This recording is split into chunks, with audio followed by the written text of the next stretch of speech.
I found a button from an Orient Express staff jacket. Did you lose one by any chance? No, monsieur. As you can see, I have all my buttons. It is not mine.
I believe I am addressing Monsieur Hector McQueen. Guilty as charged. I beg your pardon? Oh, sorry. Just an expression. My father used to say it. You must have had an interesting childhood. I am Hercule Poirot. No need to be modest. You're a detective. You are Monsieur Ratchet's secretary? I am Mr. Ratchet's secretary. Just over a year. I mainly take care of translating certain texts for him. Mr. Ratchet only speaks English. Prepare yourself for a shock. Your employer, Monsieur Ratchet, is dead. So they got him after all. What do you mean? You are assuming he was murdered? I know he had enemies. What can you tell me about Monsieur Ratchet? He was American. He was an antiques dealer. I don't know much more. Mr. Ratchet never talked about himself or his life. But I think Ratchet wasn't his real name. And he left the United States to run away from something or someone. Yes? He started getting letters. Threatening letters. Do you still have them? I have one. Did you know that Monsieur Ratchet had asked for my help? Asked you? No, I didn't know. He knew he was in danger. When did you last see him? Last night around 10 o'clock, I should say. Did you like your employer, Monsieur McQueen? No, I did not. He was, I'm sure, a cruel and dangerous man. Can you tell me your movements last night? I went back to my compartment. I read a little. In Belgrade, I went out onto the platform to smoke, but it was cold. I quickly went back in. I then went to Mr. Ratchet's compartment to take some dictation for him. I left around 10 o'clock. I saw Captain Arbuthnot. We ended up chatting in my compartment. Then we went out on the platform to quickly stretch our legs at Vinkovsky. He left around 2 o'clock. Thank you.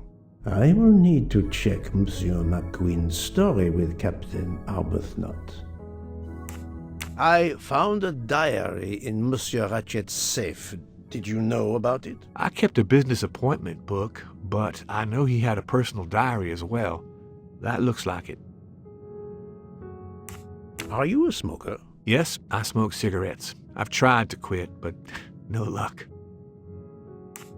Can you give me this letter, please? Of course, here it is.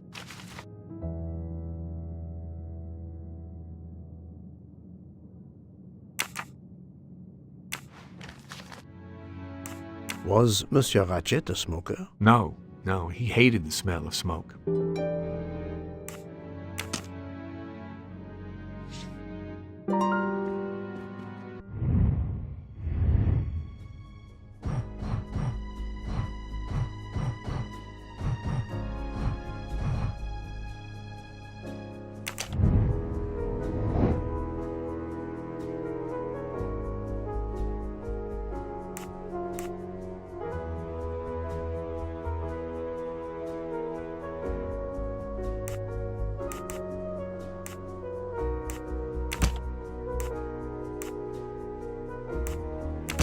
No, not good.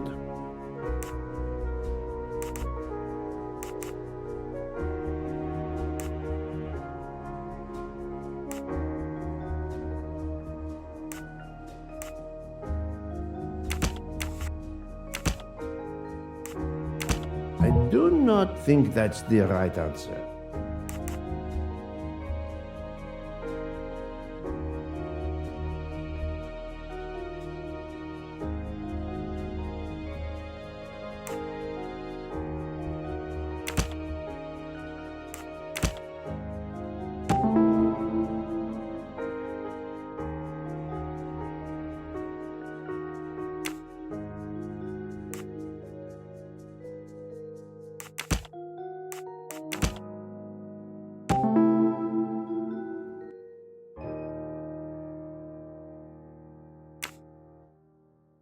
The murderer may have impersonated Ratchet by calling Monsieur Michel to make it seem that Ratchet was still alive at 12:37 a.m. I'm right again. That happens to me a lot.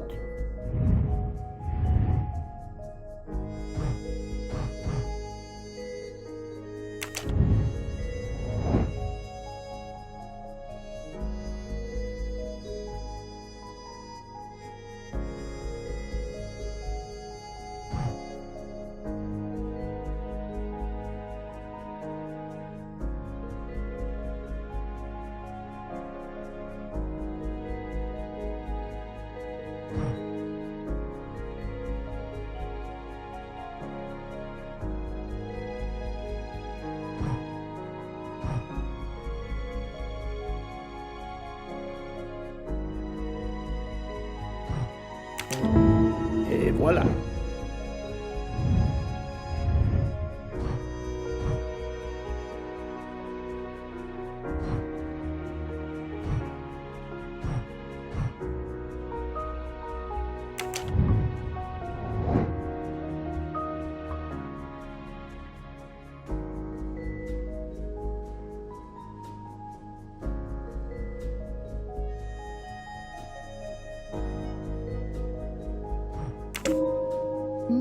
This direction looks promising.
So, my friend, have you found our killer? Not yet, but I will tell you what I have learned. Please.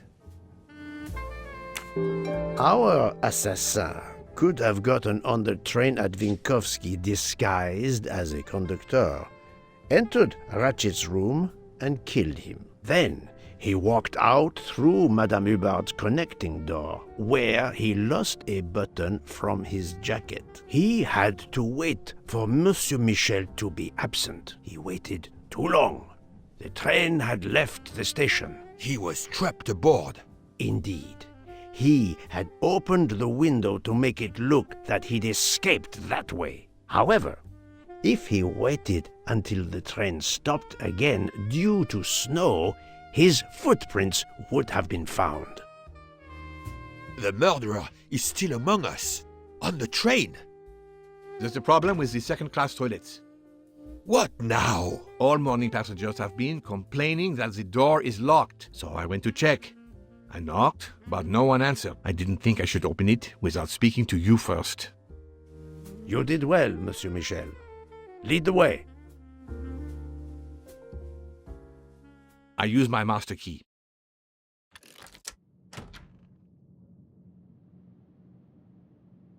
But who is she? Is she alive? She is breathing. Then if she isn't dead, isn't she our murderer? That, my friend, is what we must find out.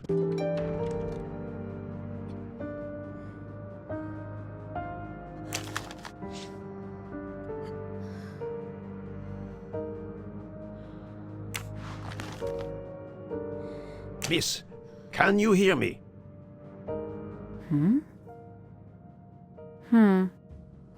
She's breathing.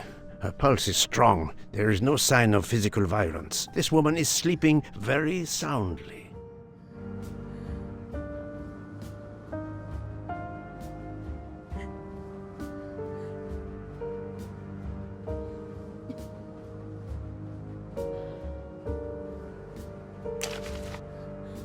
The ticket reads Joanna Locke, traveling in compartment 105.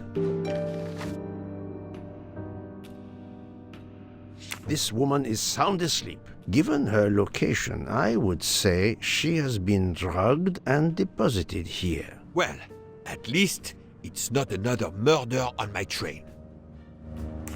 The train is, of course, full. Monsieur, the list I gave you indicates that Hildegard Schmidt shares her compartment. I will want to talk to her later. For now, we will concentrate on this mysterious young lady. Let's return her to her more comfortable bed. Good idea.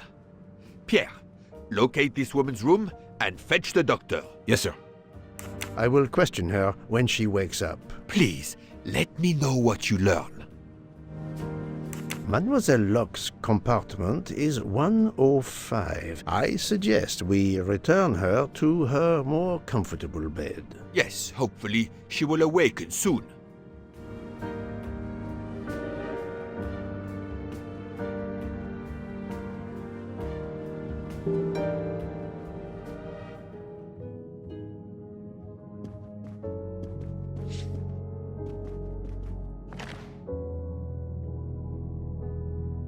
A cup of tea with white residue at the bottom.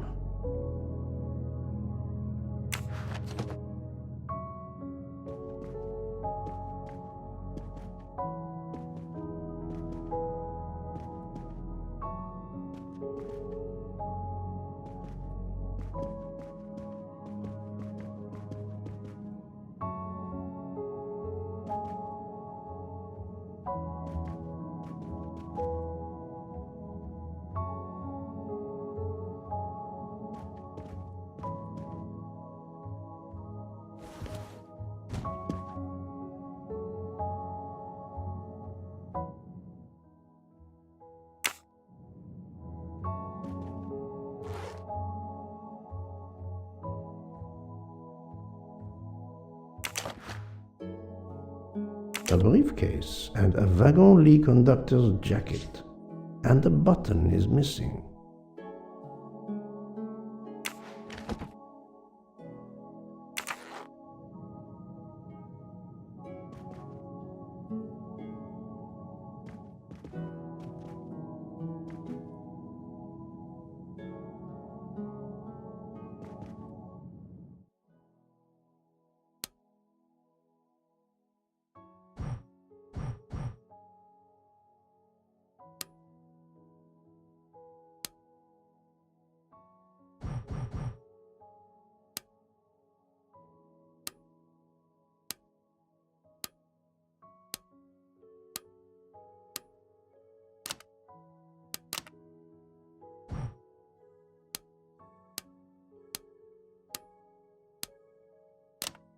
Poirot, what if the briefcase is booby-trapped? No, that's mine. I never remember my passwords, so I make them easy ones. But of course you know what you're doing. It is booby-trapped, is it? Poirot, I'm disappointed in you. I was certain you would have it by now. Have you tried 1, 2, 3, 4? If you need a break, I can ask Jean to make you some coffee. We really need to find the combination. So, Poirot, any luck so far? Have you tried 0000? We really need to find the combination. No, that's mine. I never remember my passwords, so I make them easy ones. So, Poirot, any luck so far? If you need a break, I can ask Jean to make you some coffee. Poirot, what if the briefcase is booby-trapped? Poirot, I'm disappointed in you. Book. Silent like a mouse, please. I'm sorry. You're right. I'll be quiet now. You need to concentrate. I will not utter another word. Not one. Book. There will be another murder on the Orient Express in a moment.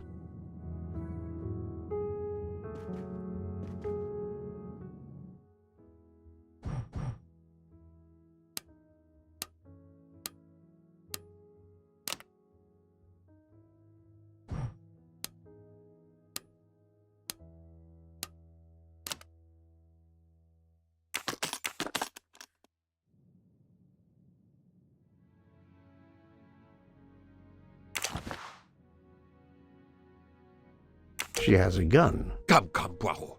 Criminals are often known to carry one. Ratchet was stabbed, not shot. But then why take it on the train?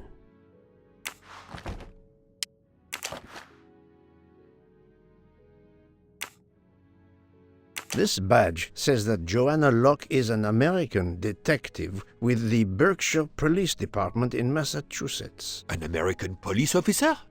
Oh.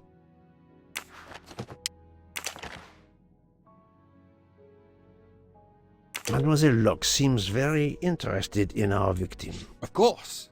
She has studied her target. Possibly.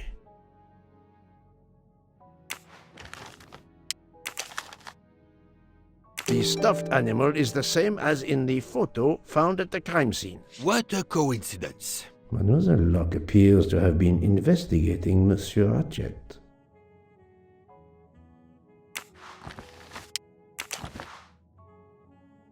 Her driver's license confirms her identity. She is American. These are fake IDs. It's certain.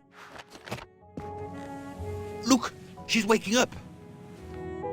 Thanks to you, I would not be surprised if our murder victim were also waking up. What?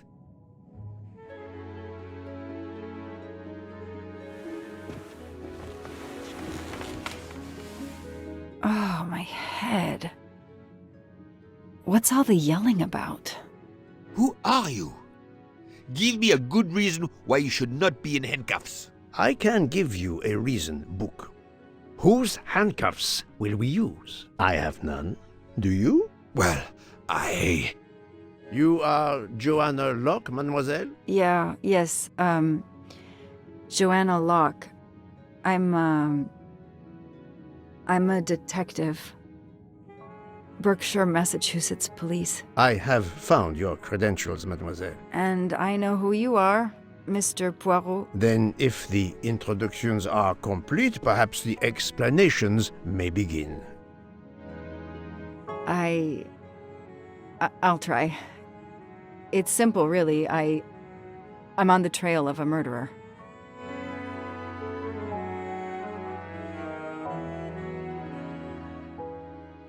I had just been promoted to detective after 5 years on patrol. It was my first time on a major case. It had been a month since Daisy Armstrong was kidnapped. The Armstrongs were desperate for some sign of hope. I was there only for paperwork, to fill in some blanks.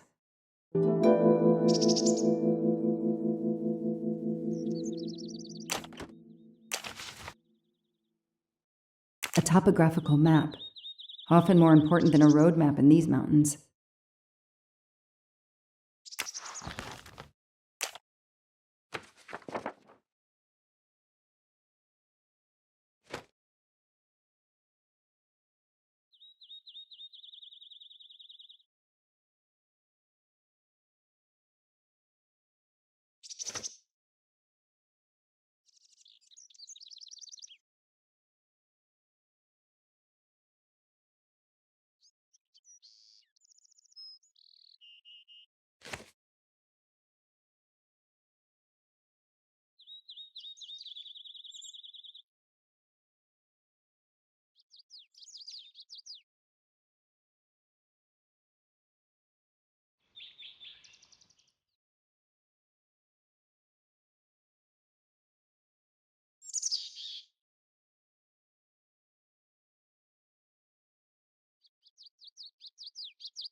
That's why I'm here. A damn computer glitch. Or somebody pushed delete instead of save. Whatever happened, we lost the nanny's deposition, so my entire contribution to the investigation is to take it again. The phone record of the night of the kidnapping. The last call was for 911.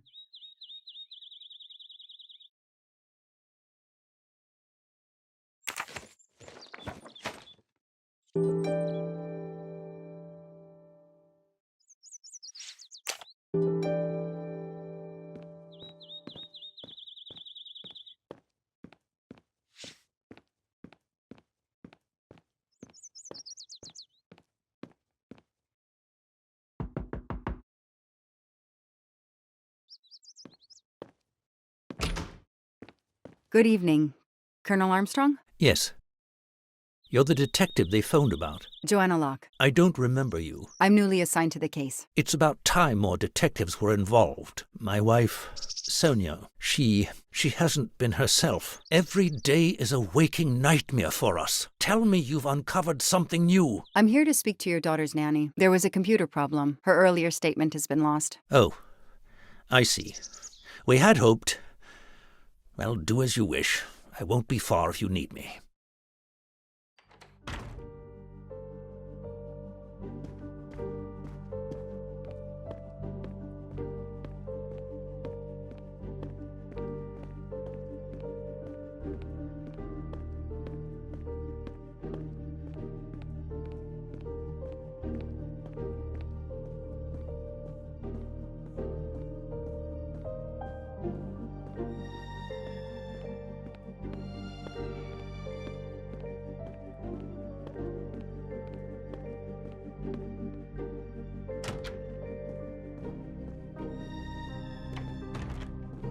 A toy train.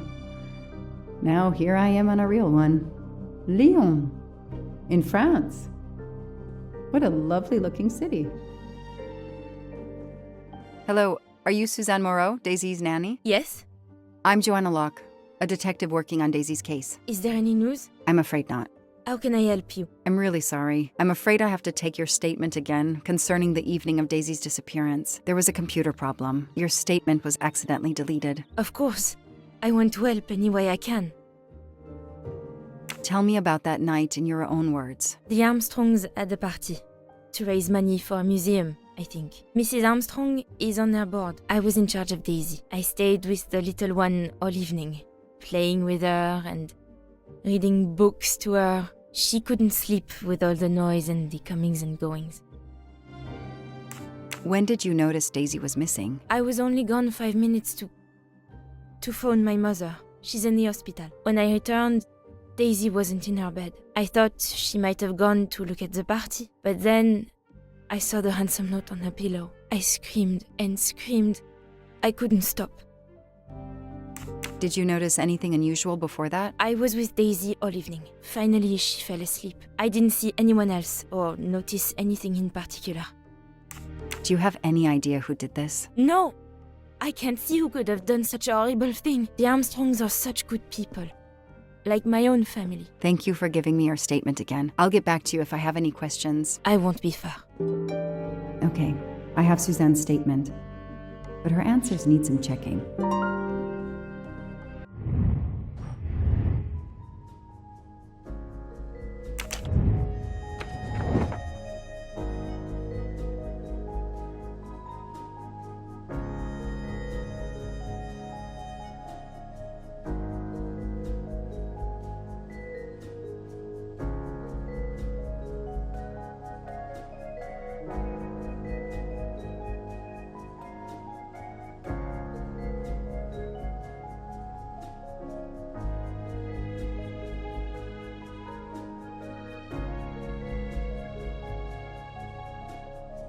Nothing shocks me here. This information does not correspond to what Suzanne told me. Suzanne said she left Daisy alone for 5 minutes, but Mrs. Armstrong says she stayed with Daisy for a while and Suzanne did not return. That is a great detective job.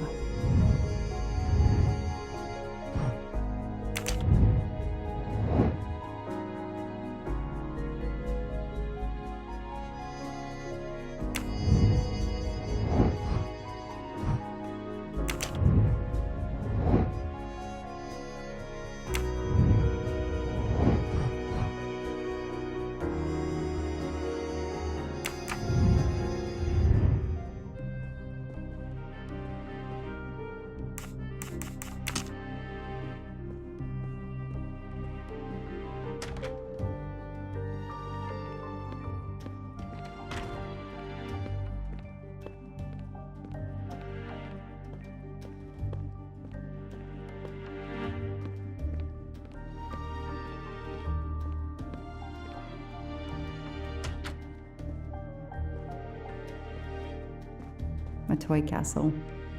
When I was a kid, I had a police station and a tiny squad car with a siren that really worked.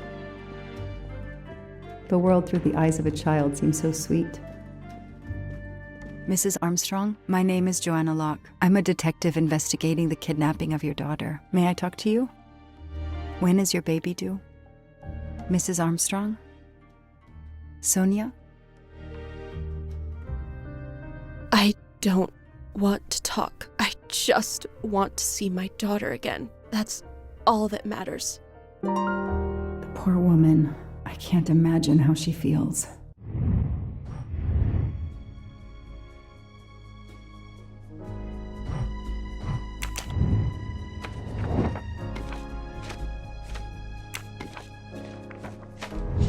Hey, I'm a pretty good detective after all.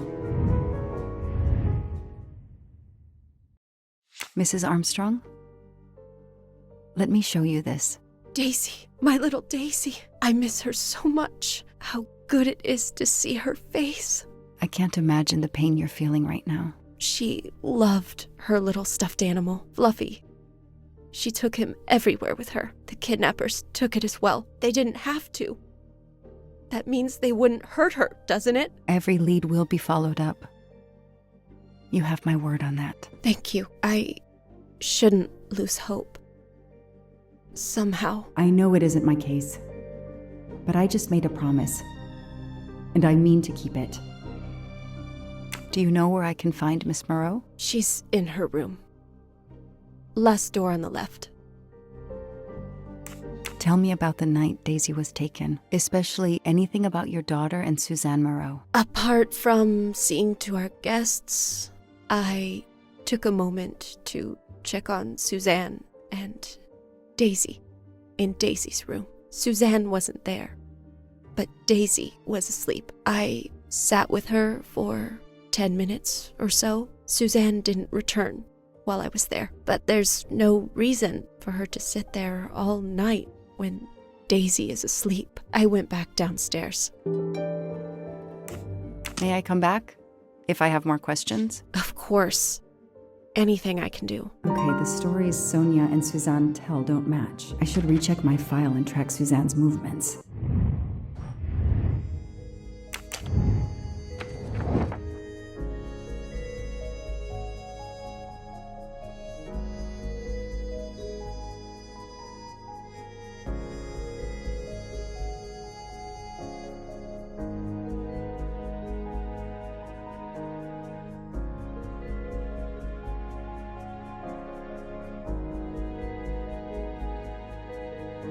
Nothing shocks me here.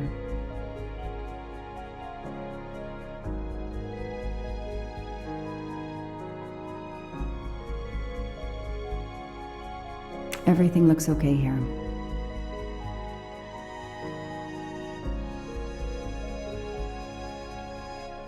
That is not exactly what Suzanne told me earlier. Suzanne was on the phone more than 5 minutes. Score. 1 for the good guys.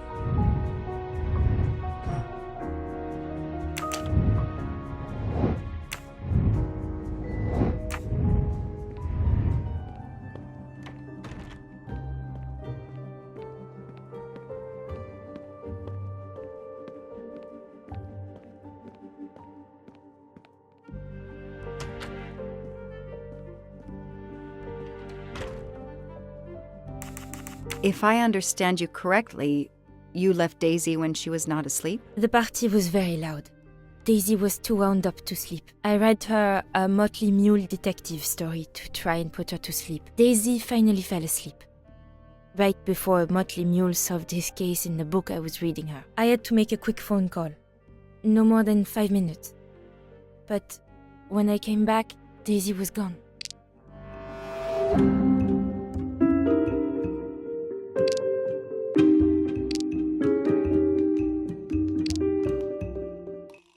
Are you sure you were only gone for 5 minutes? 5, 6, what does it matter? It was very quick. You say you were only away 5 or 6 minutes. But Mrs. Armstrong says she was alone there more like 10 minutes. And the phone record shows that you stayed on the call for more than 30 minutes, way longer than you said. My mother is extremely ill. It's difficult for me. I may have lost track of time. When I came back, Daisy had disappeared. It must have been a coincidence. You have to be precise, Suzanne. A little girl's life is at stake. Why are you doing this? I didn't do anything wrong. I would never hurt Daisy. I need to check Suzanne's story. She's panicking. Why now? What is she afraid of?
That's it. No rookie mistake there. The number you have called is not in service at this time. Please hang up and dial again, or contact your service provider. The number Suzanne called is not in service? A hospital?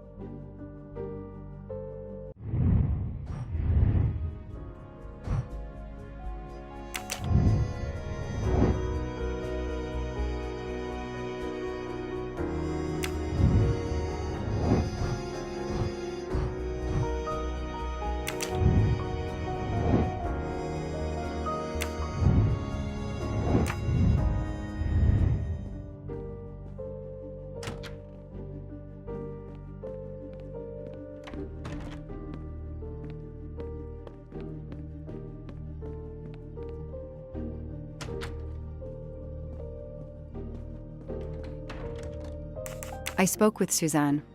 She was phoning her mother. That's why you didn't see her when you went to check on Daisy. Yes, her mother. I tried to call the poor woman earlier that week, but the hospital said she's been in a medically induced coma for more than 2 months. Suzanne told me she called her mother, but she would have known her mother was in a coma.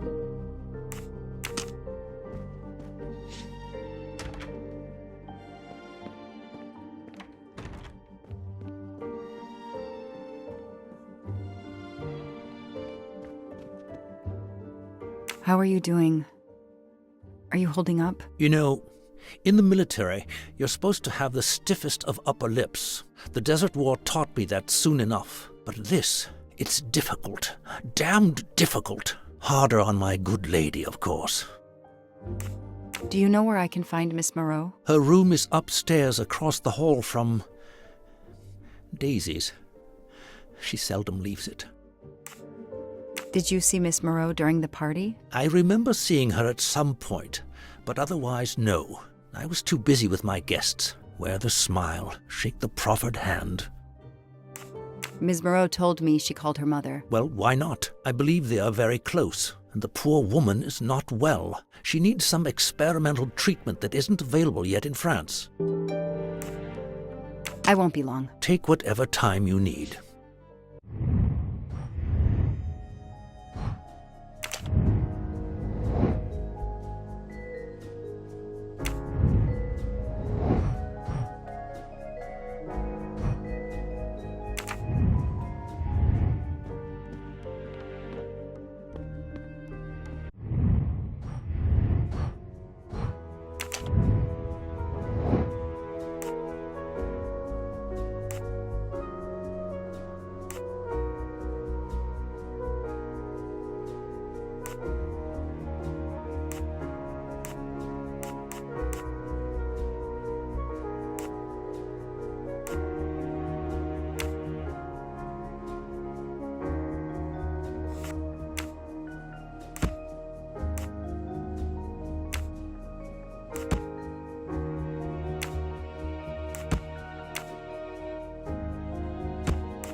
The detective gets it right.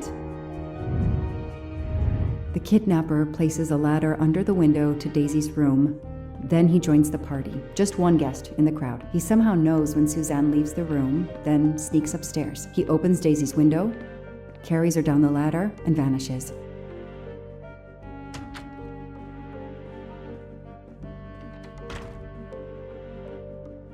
The number you called that night is no longer in service. I don't understand. That's the number the hospital gave me to call my mother's room. You told me you were on the phone with your mother when Daisy was abducted. As we said earlier, I didn't pay attention and was on the phone longer than I said. But since my mother is very ill, she had to leave her hometown, Lyon, because the treatment is not approved yet in France. She is in an hospital in Boston for a special treatment. I call her every night to check on her. When I came back, Daisy was gone.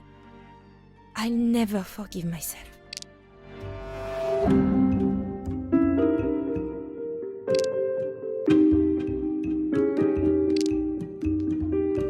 Are you sure you called your mother? Yes, every night since she was admitted in December. Suzanne, I think you really care for Daisy. If you do, then tell me the truth. You can't have been calling your mother while she's in a coma. My mom really is in a hospital in Boston. She really is in a coma. I wasn't calling her. I was on the phone with my boyfriend, Noah. Why lie about it? Why are you panicking? Because he's gone. I haven't heard from him since the night of the kidnapping. I'm afraid he's somehow connected to Daisy's disappearance. That he was just using me somehow. But I swear I talked to him. Yes, for more like 30 minutes that night. So he couldn't have kidnapped Daisy at the same time we were talking. But he could have kept you talking so someone else could take Daisy. Yes, you can see why I lied. Can't you? I was afraid you'd suspect me of having something to do with it. You can understand that, can't you? Suzanne, I want to believe you, but you've made it harder to find Daisy. Do you realize that? Oh my God, what have I done? What's most important is not what you've done, but what you do now. Go. I'll be back to talk to you. No more lies, Suzanne. For Daisy, no more lies. Noah. The name might lead us to that little girl. I am on this case now, whether my captain wants me to be or not.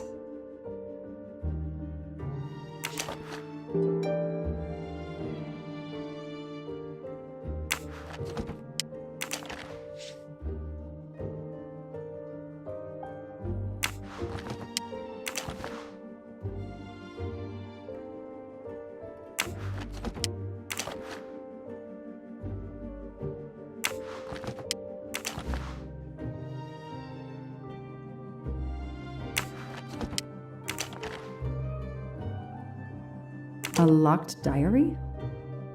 Let's see if I can shine some light on its secrets. A locked diary?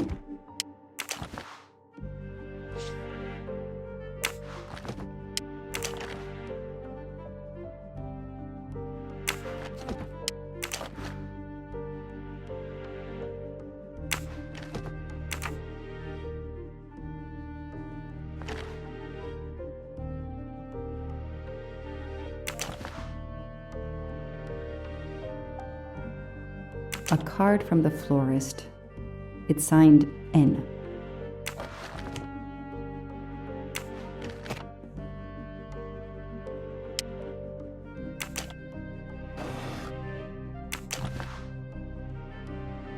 I expect Suzanne must have gone through a lot of tissues these past weeks.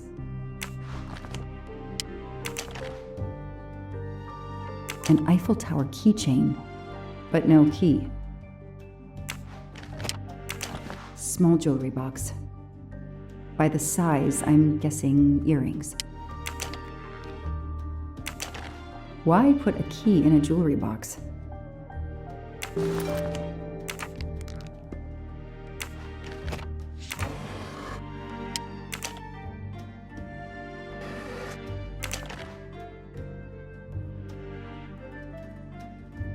Huh. What's in the glass case? Oh, big surprise. Glasses.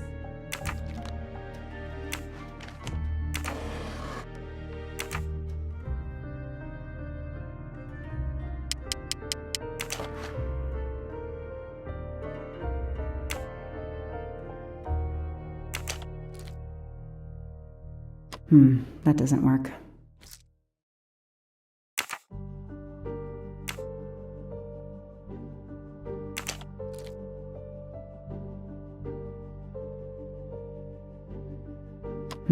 That doesn't work.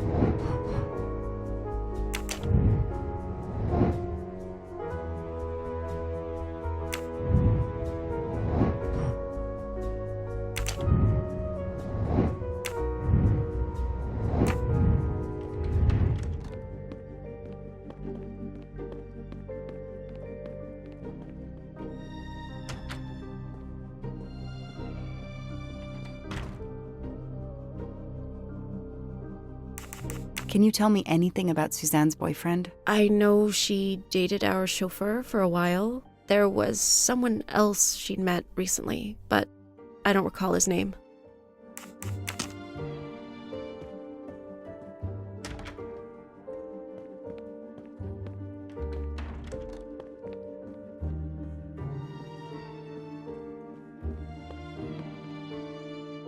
Any idea what this small key unlocks? No, I found it one day on the floor. I kept it in case someone lost it. I imagine these flowers must have been beautiful. Who gave them to you? The gardener. They're getting pretty wilted, but I hate to throw them away. Tell me about your boyfriend. Have you been together long? My boyfriend?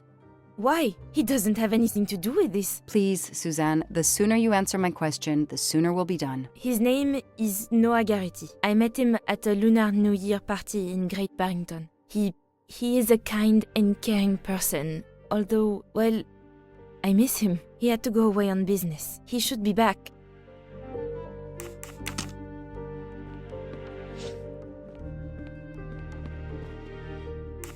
Know anything about Miss Moreau's boyfriend? Her boyfriend? I know she went out with someone for a while there. More recently, I saw a man in a 4x4 who would pick her up on her nights off. He never got out of his car, just waited for her. She did seem to spend more time than usual on the phone these past few weeks, but she worked hard. We weren't going to begrudge her what free time she had. Since the abduction, she keeps pretty much to herself. I won't be long. Take whatever time you need.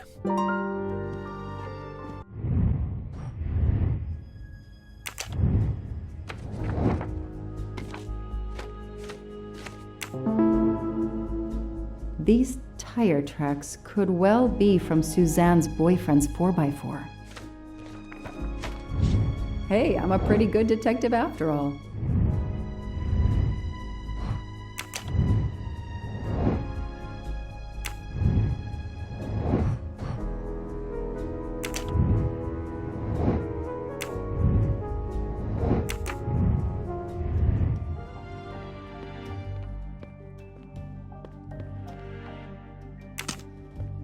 Sympathy and support for the Armstrong family during this difficult time. Thoughtful, but never enough.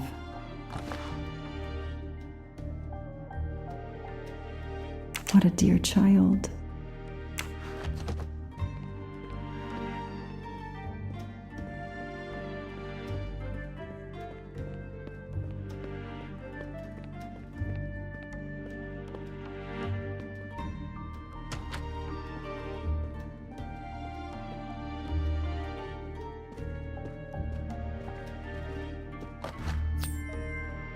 Help yourself, Joanna. You earned it.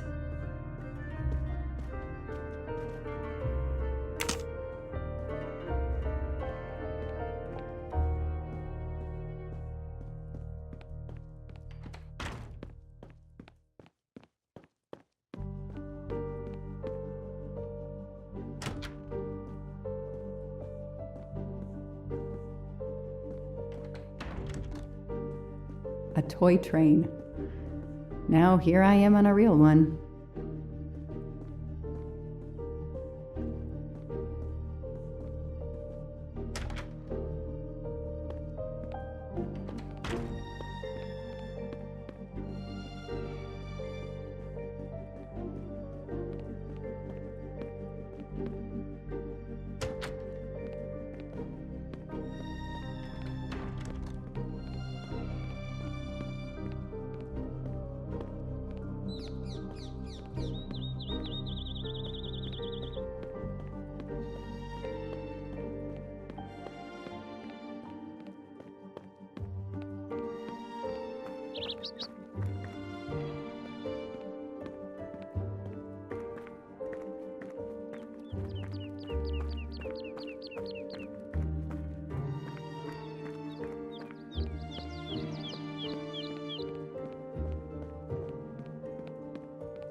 Their fairy tale became a nightmare.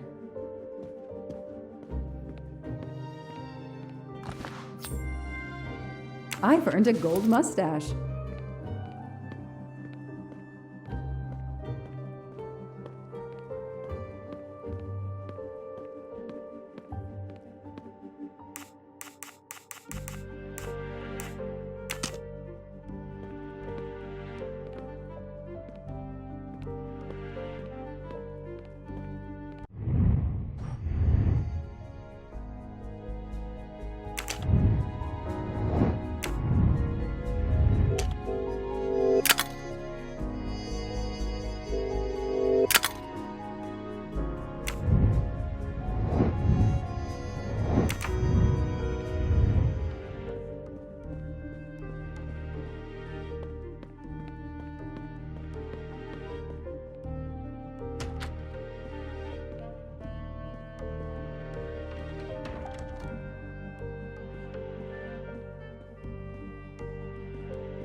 That doesn't work.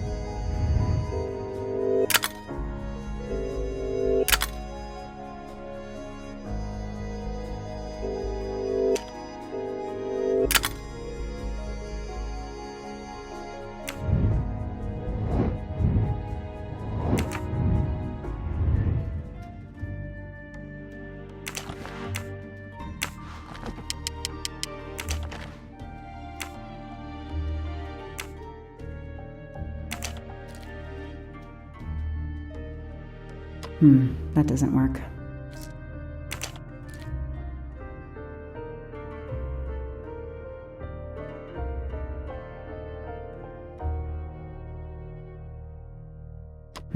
That doesn't work.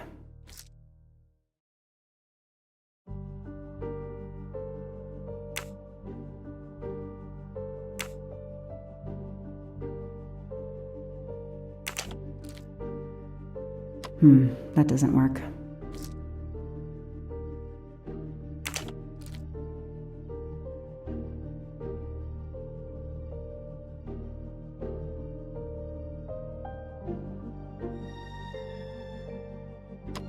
That doesn't work.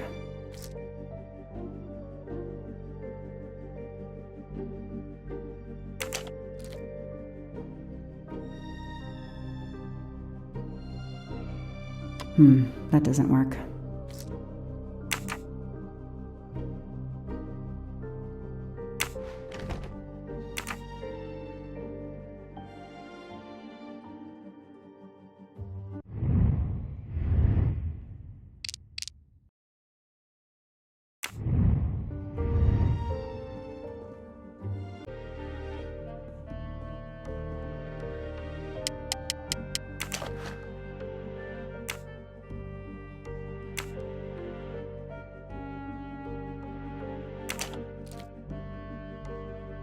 Okay, Suzanne, let's see what you haven't told me.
I can see why Suzanne didn't tell me everything about this, Noah. It's clear when he disappeared that she realized something was very wrong.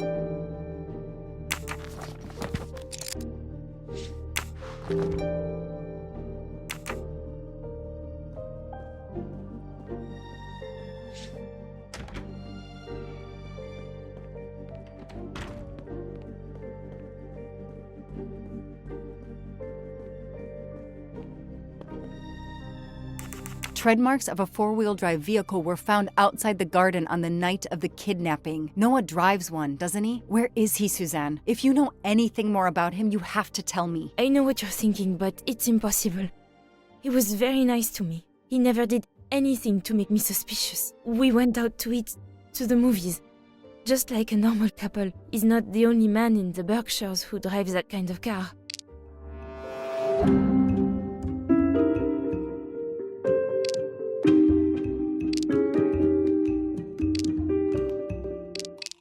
You really didn't notice anything strange about Noah until he vanished? He could get moody at times, as if he had a lot on his mind. You mentioned the Blue Lagoon. Why? I don't know. I never thought about it. I guess he liked the place. That makes sense. Anything odd about the day you went to the movies? No, nothing. People do that on dates. I have to ask, Suzanne. We have to cover everything. In your diary, you say that Noah took you to a cabin in the mountains on Valentine's Day. You read my diary? I'm sorry, but we have to find Daisy. We both want that. So yes, I looked in your diary. You're right. He took me to a cabin in the woods. I waited for him in the car. He came out after a few minutes. He was very sweet and apologetic, but he never explained. We went back to the restaurant for dessert. Did you ever go back to the cabin with him? No, never. So what made Noah drive all the way to a cabin in the middle of nowhere? He left her in the car. Why was he there? This is important. I know it is. I can use Suzanne's directions to the cabin and compare them to the map of the area I have in my car.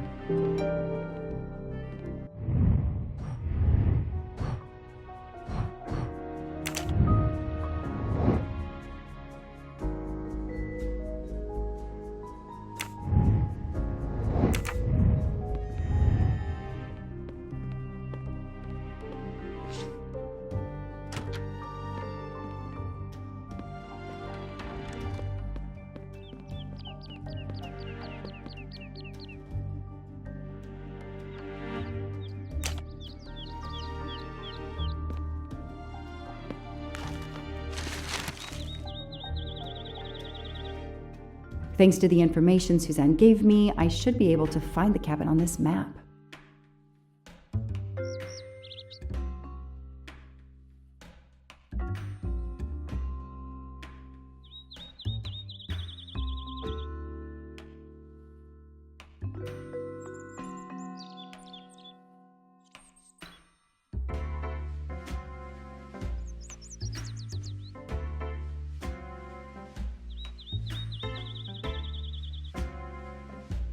I got it. The cabin has to be here. I have to find that cabin. I hope I'm not too late.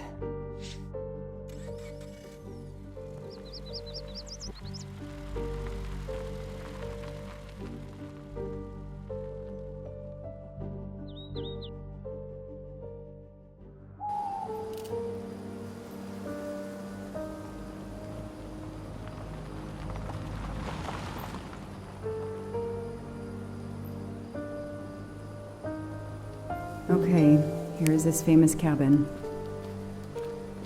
Let's investigate.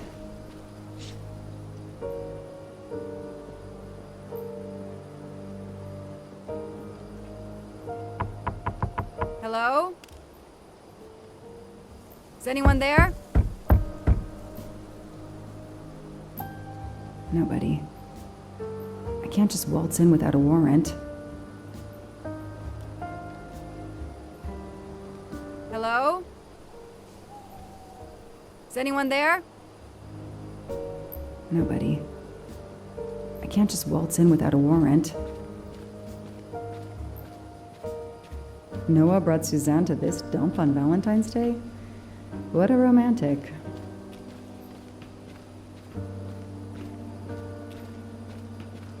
That barrel is sturdy enough. I could climb on it.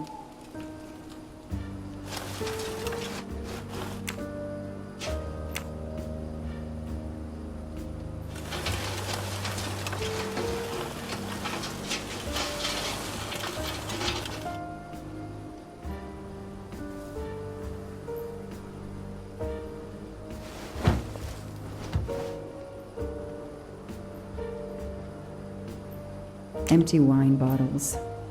Somebody has been here lately.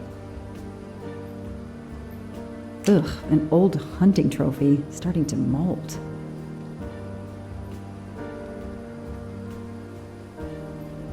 It's Daisy's plush toy. If Fluffy is here, the kidnapper has been here. I have to get inside this cabin.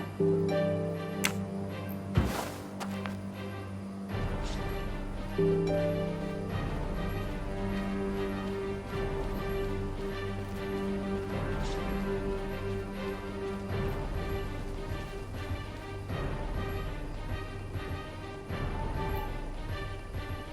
broom isn't sturdy enough to force the door.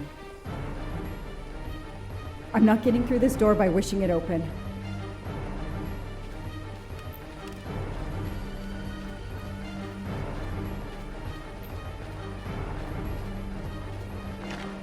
A maul for splitting wood. Perfect for attacking doors.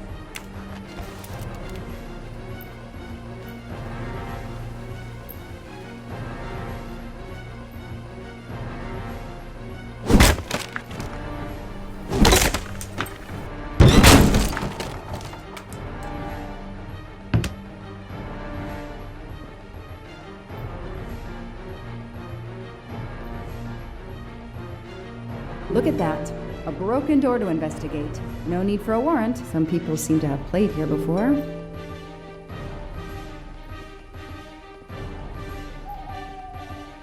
The floor is scratched and worn in this area. The sofa must have been moved a lot.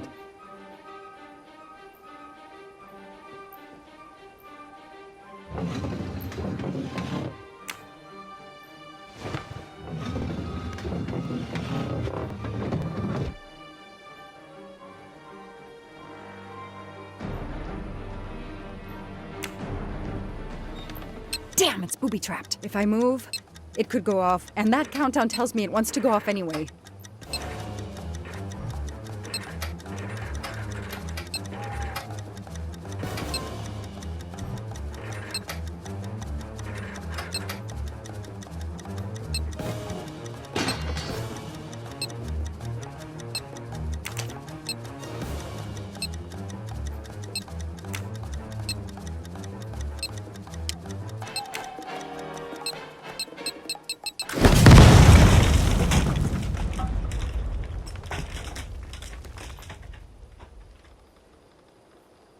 Since I'm telling this story to you, Mr. Poirot, you should be able to deduce I didn't blow myself up. Let's see if I can remember how I defused the bomb.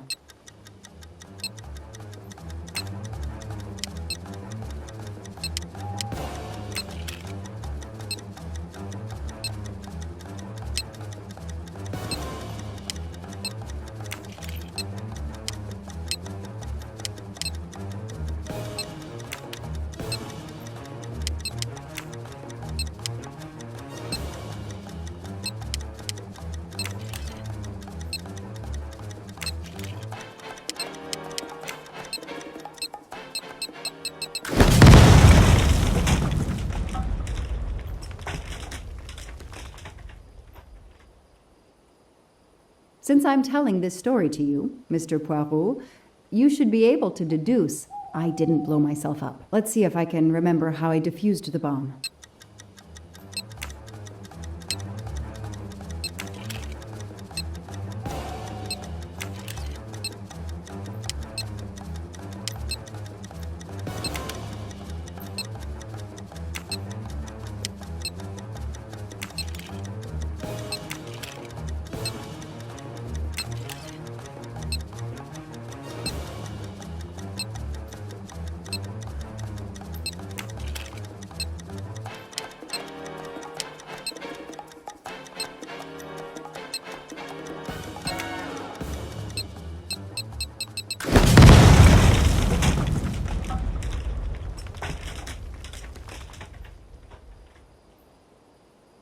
Since I'm telling this story to you, Mr. Poirot, you should be able to deduce I didn't blow myself up. Let's see if I can remember how I defused the bomb.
Okay, so far so good.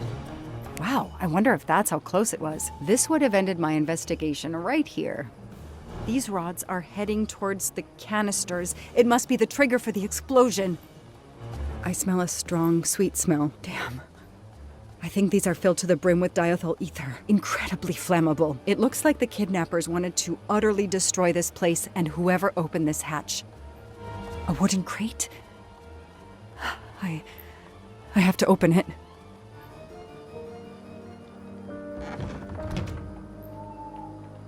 Oh no. Daisy. No. I called in my discovery of the body. Then there was nothing I could do except protect the site for forensics.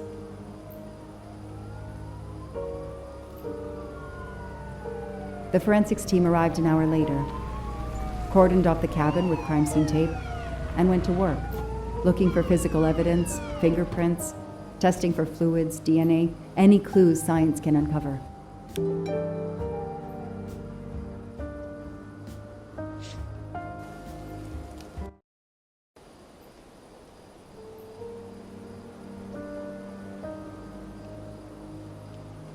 They removed Daisy's body. The autopsy would take place in the morning. But I had one more stop to make.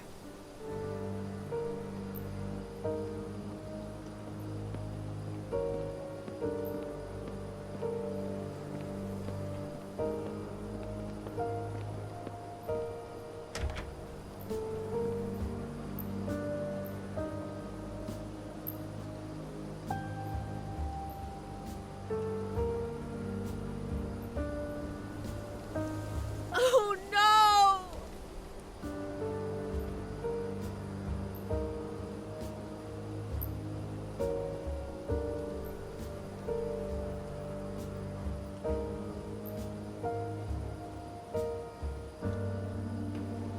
That night, I swore to find the monster who killed that child.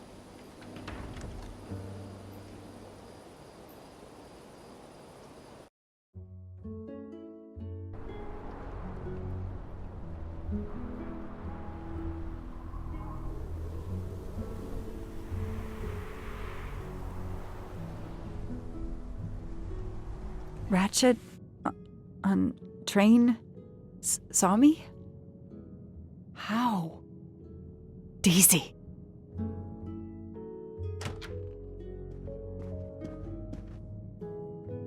She was awake?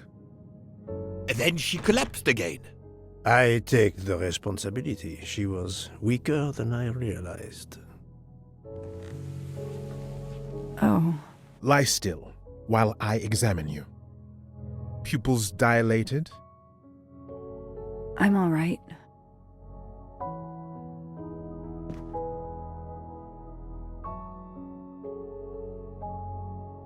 You are far from all right. You have been heavily sedated. Your pulse is very weak. I have to finish my story. Ratchet can't escape again. Can't escape. Have no fear of that, mademoiselle. Ratchet will not escape.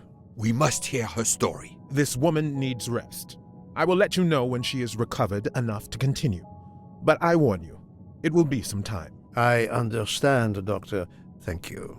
I have completed my preliminary examination of the deceased. I think that it will interest you. Indeed it will. And I have other witnesses to interrogate. You are right. Let's not put this poor woman in danger. There will be plenty of time for her to finish her story when she has recovered. By all means, tell me the results of your examination.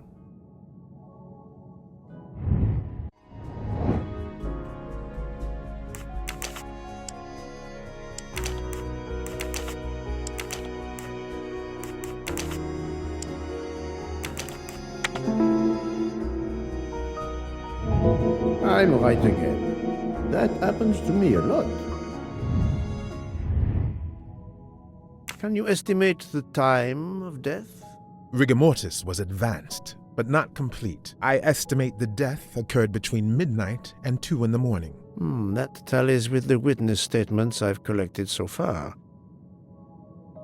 What is the cause of death? Multiple stab wounds to the upper torso. It's odd there are no signs of a struggle. That might indicate one of the first wounds was enough to kill him. It seems that Monsieur Ratchet had taken sleeping pills during the night. Ah, that would explain the lack of defensive wounds. Mr. McQueen and Mr. Masterman told me that Monsieur Ratchet didn't smoke. Can you confirm this? I can't say without a more extensive post-mortem. What can you tell me about the stab wounds? I counted 12 in all. 1 or 2 are so slight as to be practically scratches. On the other hand, at least 3 would be capable of causing death. The angle of the wounds is instructive. Most appear to have been struck by a right-handed person. But you see, this one, under the right armpit, it's not a deadly blow given the depth, but a right-hander couldn't have done it. It was most certainly struck with the left hand. So, our murderer is left-handed. No, it is more difficult than that, is it not? As you say, Mr. Poirot, some of these other blows are just as obviously right-handed. Do we have a first and second murderer, as the great Shakespeare would put it? The first murderer stabs his victim and exits left, turning off the light. Then a second murderer comes in the dark, does not see his or her work has been done, and stabs a dead body. Magnificent. You think so? I'm glad. It sounds to me a little like nonsense. Thank you, Doctor. Excellent work under difficult circumstances. Please let me know when I may speak again with Mademoiselle Locke. Of course.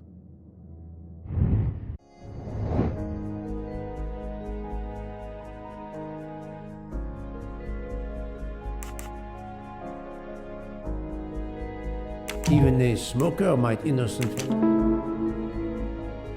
Yes, that's certainly a good place to start.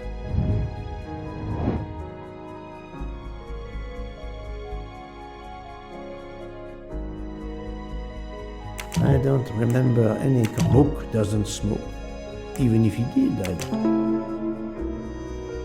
Yes, I have personally seen some passengers smoking. I just have to remember who they were.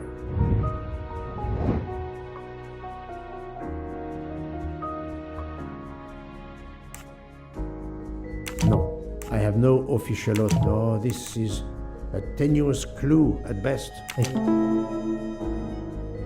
Yes, I suppose it's likely they will give me the list of who smokes what.